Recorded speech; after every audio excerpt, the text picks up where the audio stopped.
저는 근데 이제 플랭클린 루즈벨트 하면 그 떠오르는 게 가장 크게 떠오르는 건 딱 두 가지였어요. 그 첫 번째는 아까 잠깐 말씀하셨지만 대공황을 정리한 사람.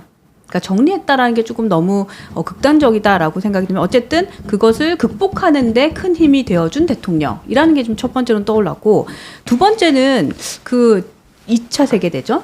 그게 딱 떠오르더라고요. 그래서 와 이분은 정말 역사의 소용돌이 안에 그냥 그 중앙에 딱 서 계셨던 분이구나라는 생각이 들더라고요. 일단 그 당시 미국의 대공황이 발생했던 그 배경은 어떤 게 있을까요? 1929년 10월 26일 날 그날이 목요일 날이었습니다. 네. 주가가 아주 큰 폭으로 떨어졌어요. 지금도 그렇고 당시에도 그렇지만 미국 뉴욕 증시는 네.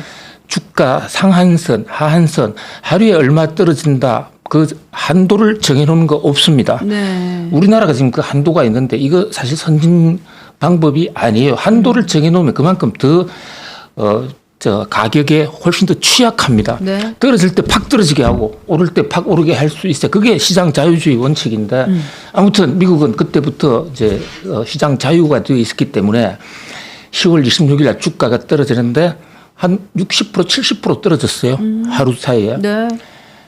그러니까 주가가 갑자기 떨어지는데 그 전 한 10년 동안 계속 호황이었거든요. 더 이상 이렇게 잘 될 수가 없다. 신이 내린 축복이다. 네. 기업은 생산량이 늘어나고 국민 소득은 증가하고 초호황이었습니다. 그런데 이게 과유불급이라는 얘기가 있죠. 이제 훗날 경제학자들의 분석에 따르면 네. 그 사람도 마찬가지고 경제도 마찬가지고 어떤 잘 될 때도 속도 조절을 해가면서 좀 천천히 잘 되는 이런 소프트 랜딩을 해야 되는데 네, 잘 될 때 마구 생산을 한 거예요. 그러니까 당시에는 경제학자들 사이에서도요. 경제학의 공급주의 경제학자들밖에 없었습니다. 그래서 그 유명한 경제학의 제1의 법칙이 세이의 법칙이라는 것인데 네. 세이의 법칙은 세이라는 경제학자, 프랑스의 경제학자입니다. 이 사람이 만들어낸 것은 반드시 소비되고 좋은 거니까 무조건 많이 만들면 된다. 그 유명한 세이의 제1 공급의 법칙이라는 거예요. 실제로 우리 인류가 수천 년 역사를 지나오는 때 물건이 없어서 사용하지 못했고 먹을 게 없어서 문제였지 먹을 게 많아서 문제가 되었던 적이 별로 없습니다. 그런데 네. 매사가 과유불급이라고 갑자기 많아지면 어떤 현상이 생겨지느냐면요. 자, 지금 우리가 갑자기 텔레비전을 만듭니다. 근데 우리 국민들이 살 수 있는 텔레비전이 1년에 100만 대밖에 없는데 200만 대를 만들면 네. 나머지 100만 대는 안 팔리니까 그 공장이 망할 수밖에 없습니다. 그렇죠. 공장이 망하면 네. 월급을 줄 수가 없어요. 월급을 줄 수가 없으면 월급을 받지 못하는 노동자들은 TV를 살 능력이 없어집니다. 그래서 이제 100만 대 살 능력이 50만 대로 줄어드는 겁니다. 그럼 공장은 200만 대를 생산하다가 이제는 50만 대밖에 못 팔리니까 150만 대다라는 재고가 남습니다. 네. 그래서 결국은 공장도 망하고 그 소비자도 망하고 근로자도 망하는 이른바 케인즈라는 경제학자가 말하는 유효 수요의 부족. 이 경제의 양대축이 있습니다. 공급과 수요. 건전한 수요와 건전한 공급이 있어야 되는데 네. 마구 생산만 하다 보니까 수요가 공급을 못 따라가는 이런 상황. 그런데 그게 수백 년간 지속되면서도 망하지 않았던 이유 중에 하나가 그 공급이 안 되면 다른 나라의 제국주의 다른 나라에 강제로 팔았습니다. 그래서 그게 식민지가 개척이 되고 그게 1차 대전, 2차 대전의 원인이 됐던 거이기도 하거든요. 그런데 이제 그 미국의 1929년 상황이라는 것은 네. 미국이 식민지를 개척할 수 있는 상황도 아니고 유럽은 유럽대로 식민지가 이미 완전히 형성되어 있는 식민지가 포화 상태였거든요. 네. 더 이상 식민지를 개척할 수 있는 상황도 아니었습니다. 그러니까 그것이 공급 과잉에 의해서 회사 도산이 왔고 일거에 정권 시장이 무너지고 그로 인한 경제 충격이 네. 뭐 상당했습니다. 그래서 그 당시 실업률이 네. 경제학 지금 그 통계에 나타나 있는 실업률이 25%까지 올라갔는데요. 와. 우리나라 IMF 때 네. 정말 단군 이래 최악의 불황이라는 그 IMF 때 우리나라의 실업률이 7%였습니다. 아, 그래요? 7%로 완전히 나라가 흔들렸거든요. 와, 근데 25%면 진짜 크네요. 25%. 그래서 길거리는 네. 그 취업하지 못해서 대부분 굶어 죽어가는 사람들로 줄을 서 있었고. 아, 그 사진 한번 보여주세요, 감독님. 저희가 그때 당시에 실업자들의 행렬 사진이 있길래 한번 가져와 봤는데 한번 그 사진도 좀 보여주시면 좋을 것 같습니다.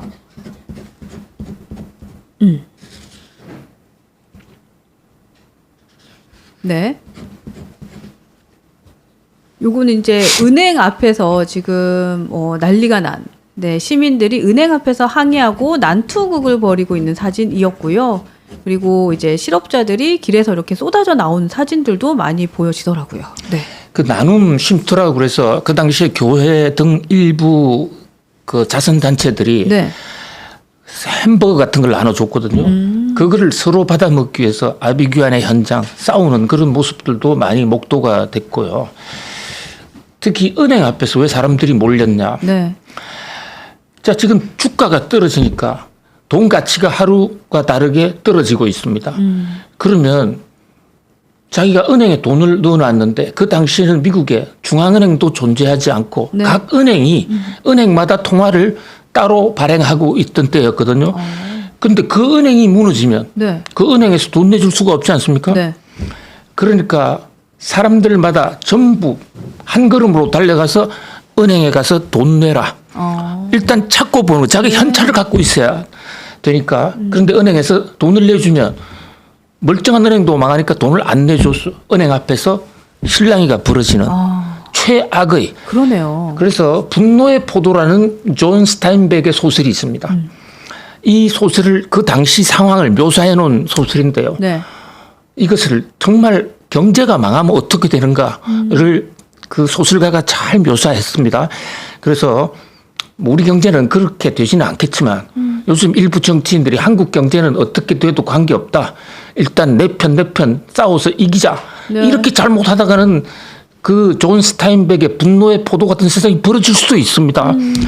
그런 걸 당하지 않기 위해서라도 네. 우리가 그 미국의 대공황을 네. 한번 연구해 보는 것은 매우 중요할 것으로 보여집니다. 지금 황은주님께서도 금융통화의 문제 우리나라도 걱정이 됩니다. 뭐 이런 얘기도 하고 계시고 또 어떻게 국민이 대통령을 지킵니까? 대통령이 국민을 지켜야죠. 우리나라 경제가 걱정입니다. 진짜 뭐 이런 글도 계속해서 올려주고 계십니다. 어쨌든 그 프랭클린 루즈벨트 대통령이 있었던 그 시절 미국의 대공황은 어쨌든 시발점이 된 것은 공급이 과잉되는 그 현상에 의거해서 뭐 금융 증권 시장부터 경제가 줄줄이 네, 지금 상황이 악화가 됐던 걸로 보여지고 그리고 그 이후에 뭐 실업률도 25%라고 하면 국민의 4명 중 1명은 일자리가 없는 상황이잖아요. 와, 이것도 굉장히 좀 심각한 상황이었다라는 생각도 듭니다. 자, 그런데 루즈벨트 대통령이 이 상황을 어떻게 정리했는지 어떻게 위대한 지도자라고 얘기를 듣는지도 궁금합니다.